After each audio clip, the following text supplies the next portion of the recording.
tratando de repasar un poco los números que ya hemos dicho y recalcando lo que dijo el doctor Corbalán, y es probablemente lo que más van a hacer en su vida profesional. Hay 39 millones de personas ciegas y 246 millones de personas con baja visión. Si sumamos todo esto, es lo que técnicamente se llama impedimento visual.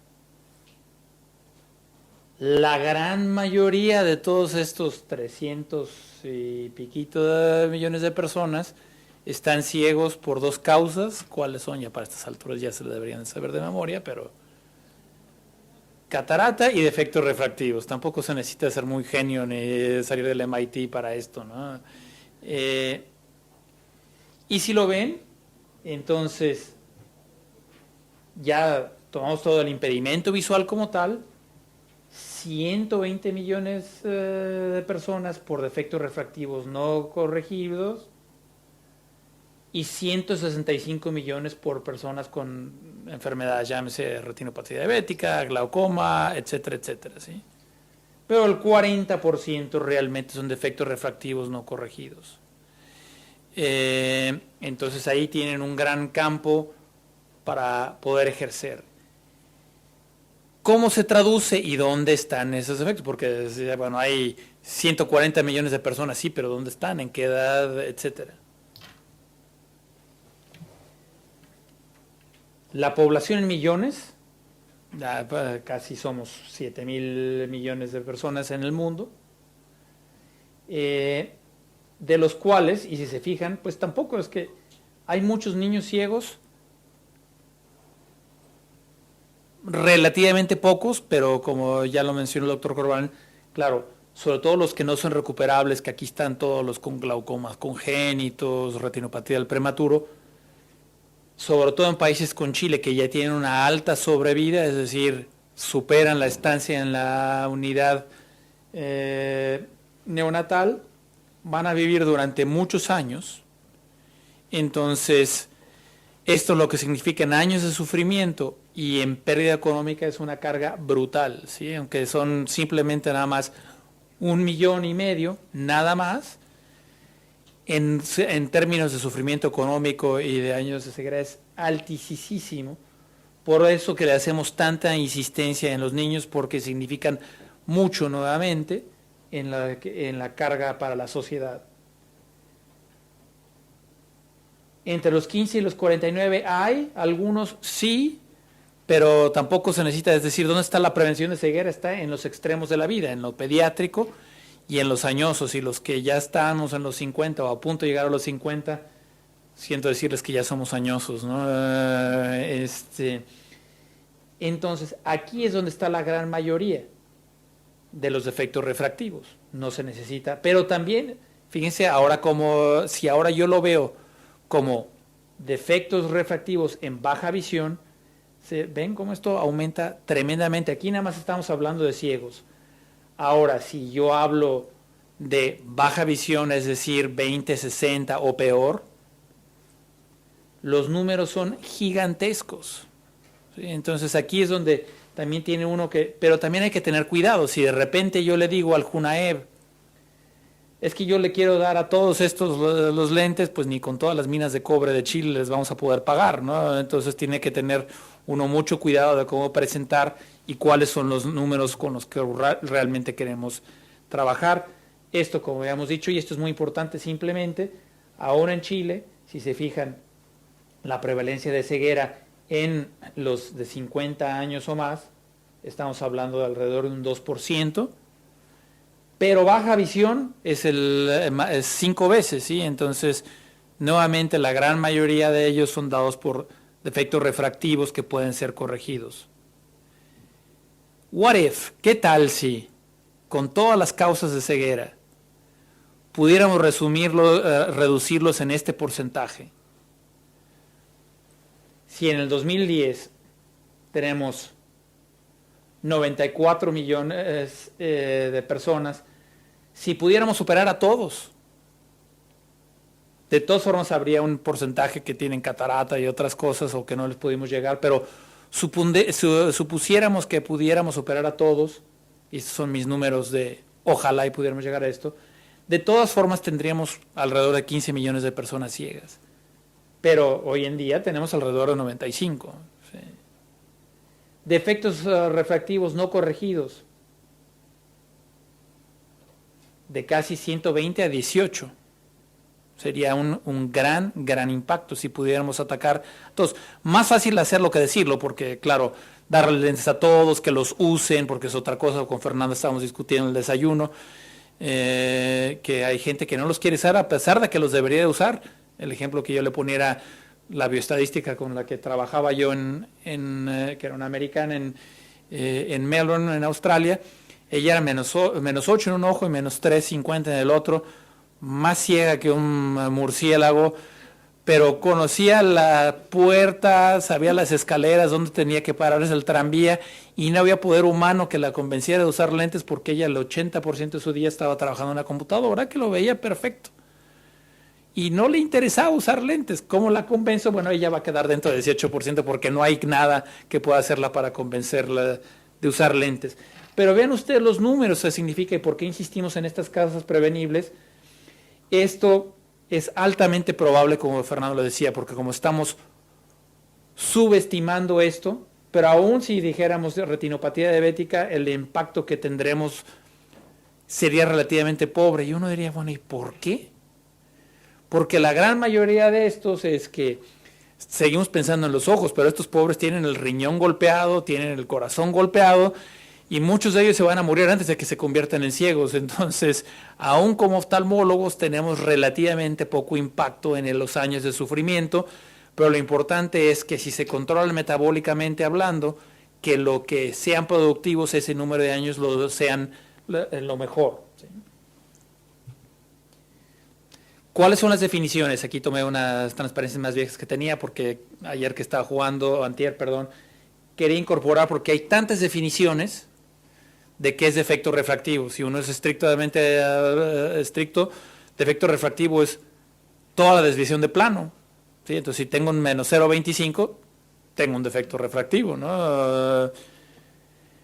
Pero vamos a suponer, ¿ustedes creen que la gran mayoría de estos niños, y aquí estos de hipermetropía, estamos hablando de los niños de 6, 7 años o menores, ¿ustedes le prescribirían lentes a estos niños?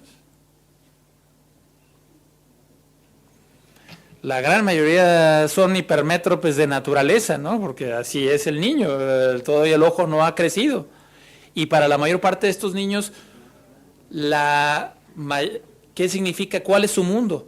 La falda de mamá, ¿no? Bueno, es a esta distancia, aquí la tengo y no necesito ver bien. Entonces, y vamos a suponer que estén en un niño, la mamá, ¿de verdad que mi hijo necesita lentes? Un menos 0,50. Lo más probable es que ese niño no los va a usar, ¿no? Porque le van a decir 4 ojos, no sé qué. Entonces, a veces el daño, quizás es mejor decirle, señora, dígale al maestro que lo siente en la fila de adelante y no en la fila de atrás, porque así como el niño que decía el doctor, pues no necesitaba Ritalin, necesitaba que lo movieran un par de bancas adelante y se hubiera resuelto el problema, ¿no? Entonces, dar medicinas o dar lentes no es todo. Aquí sí es donde nosotros tenemos que actuar. En esto creo que sí no hay mayor discusión, porque, y estos son los que realmente le llamamos los clínicamente significativos, y a pesar de eso, así como el ejemplo de mi bioestadística que estaba en lo muy clínicamente significativo, no quería usarlos y bueno, pues ¿qué le voy a hacer? No los quiero usar y punto, ¿no? Entonces, desde el punto de vista de salud pública, no el niñito que sí viene sintomático y viene y a lo mejor viene con padres muy exigentes, etcétera, y probablemente más 1,50, una cosa así, durante ese año que está en el primer año de primaria le va a resolver el problema. Sí, a ese niño específico sí, pero no le pidamos al sistema público que lo haga porque la gran mayoría no lo va a usar. En cambio, en estos de acá sí. Entonces, ¿qué es lo que vamos a hacer en el tamizaje o despistaje, que realmente es el término correcto? Para facilitarlo, tomamos las agudezas visuales con ambos ojos abiertos, ¿sí? Vieron ayer cómo lo hacía Fernando con una tablita a 6 metros, etcétera, porque estamos trabajando en un punto de vista de salud público. Ajá. Ah, bueno, perfecto. Excelente.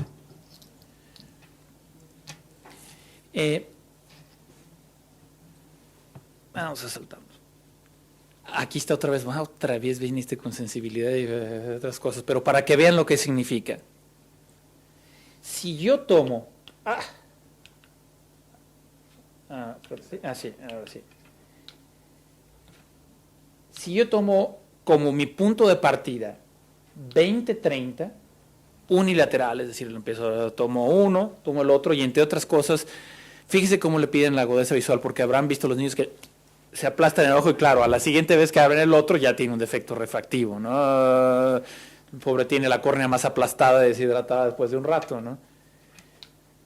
Mi sensibilidad, es decir, la capacidad de esa prueba, en este caso la prueba es toma de agudeza visual. Sí, voy a captar a todos los efectos refractivos, aplastados o no aplastados, eso no hay de duda.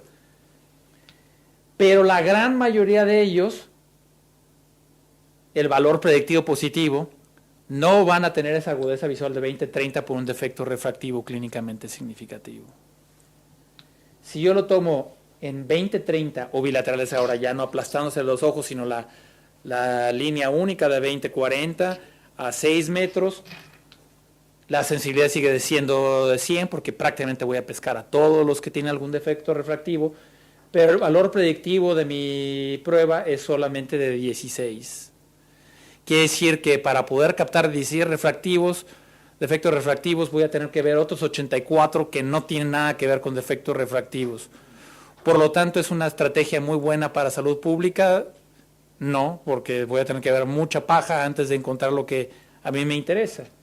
Así seguimos subiendo y el 20-60, peor que 20-60, tiene una sensibilidad del 52%, es decir, una sensibilidad muy baja, pero la gran mayoría de los que yo voy a pescar sí tienen un defecto refractivo. Entonces nos inclinamos por una prueba, en este caso una toma de agudeza visual bilateral a un punto de agudeza visual en el que nos habla que la gran mayoría de los que voy a mandar al oftalmopediatra o a quien sea que lo revisen realmente tienen un defecto refractivo.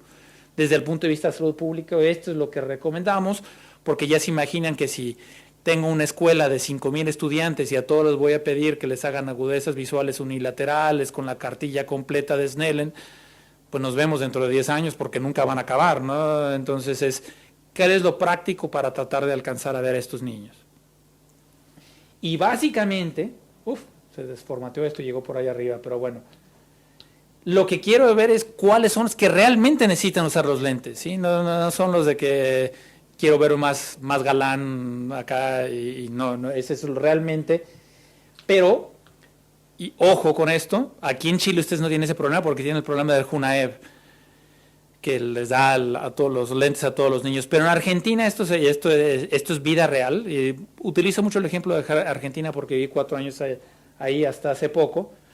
A alguien se le ocurrió la brillante idea en el Ministerio de Industria y no que otra cosa, iban a distribuir cartillas de agudeza visual en las bibliotecas a través del internet, etcétera, etcétera, y a los maestros. Dije, está muy bien.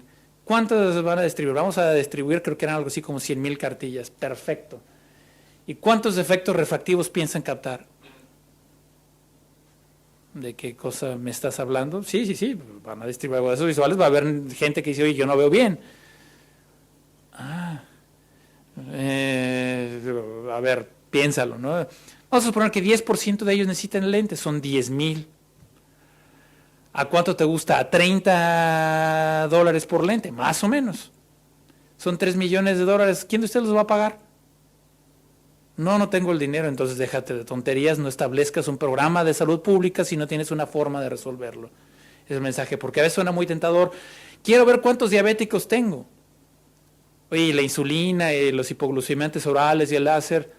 Eso no sé. No, pues mejor no te metas porque vas a causar más problemas.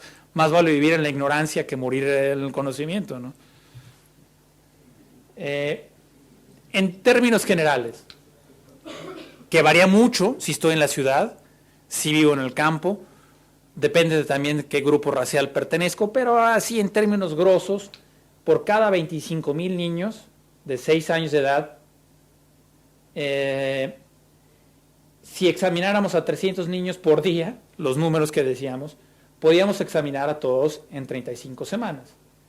Entre el 1 y el 5% necesitarían lentes, lo que significa que alrededor de 50,000 niños necesito repartir entre 500 y 2,500 lentes. Si se fijan, el rango es muy alto, otra vez por todos estos factores que dije, depende de dónde vivo, de qué grupo racial pertenezco, etcétera, etcétera. Las necesidades específicas, si se fijan, me concentré en los de 6 años y en los de 12 años. No dije nada de los de 7, 8, 9, 10 y 11, porque ahí no está la gran mayoría de los efectos refractivos. La gran mayoría de los efectos refractivos, los hipermétropes, que van a seguir siendo hipermétropes, están alrededor de primero o segundo de primaria. De ahí desaparecen la gran mayoría, es decir, alrededor de los 7 u 8 años de edad, ya todos los que eran hipermétropes funcionales se vuelven hemétropes porque ya terminó de crecer su ojo y por lo tanto la gran mayoría no van a necesitar ser revisados. Entonces, un programa de salud pública, a menos que tengas mucho dinero y mucho personal que pida que examinemos a los de segundo, tercero, cuarto y quinto de primaria, es una pérdida de tiempo y de dinero. La gran mayoría están alrededor de preescolar y de primaria, o alrededor de sexto de primaria y años subsecuentes, que es cuando empezamos a ver las miopías. ¿Sí? La mayor parte de los miopes no se manifiestan acá, se manifiestan hasta acá. Entonces, como casi todo lo que hagamos, hay que considerar qué edades es lo que lo estamos haciendo. Esto ustedes significaría que si van a hacer una prueba de presbicia a los 35 años sería una tontería. Hay que hacerlo de 40 años en adelante. ¿Dónde van a hacer las pruebas? La mayor parte de estas, si ustedes, sobre todo cuando andan buscando cataratas, si la hacen afuera, en el campo, que es lo que pasa muchas veces, el glare, todo esto molesta más y la agudeza visual también parece ser peor. ¿Cómo van a hacer la agudeza visual? ¿Quién lo va a hacer? Etcétera. Todas estas cosas que tienen que considerar. Y con eso quiero determinar que un problema que parece tan sencillo y que les he recalcado que hay que atacarlo, pero atacarlo con pincitas, punto 12 y tratarlas muy bien, porque no es tan fácil como parece y hay que hacerlo muy, muy bien y en las personas que lo van a utilizar. Y a pesar de eso, con Fernando lo discutíamos, la mayor parte de los estudios que se han hecho a nivel mundial hablan que el 27% más o menos de los que lo deberían de usar aún en programas lo siguen usando los lentes. Ustedes acá tienen parece ser que van a tener un porcentaje mucho más alto, pero siempre va a haber un porcentaje muy alto que a pesar de que los debería de usar, no los usan por variadas razones. No los uso porque si no se me van a romper. Y bueno, pues muy bien, ¿no? Toda una serie de factores, ustedes pongan el que quieran, pero lo importante es pensarlo y que tengan el conocimiento epidemiológico atrás para poder establecerlo. Listo.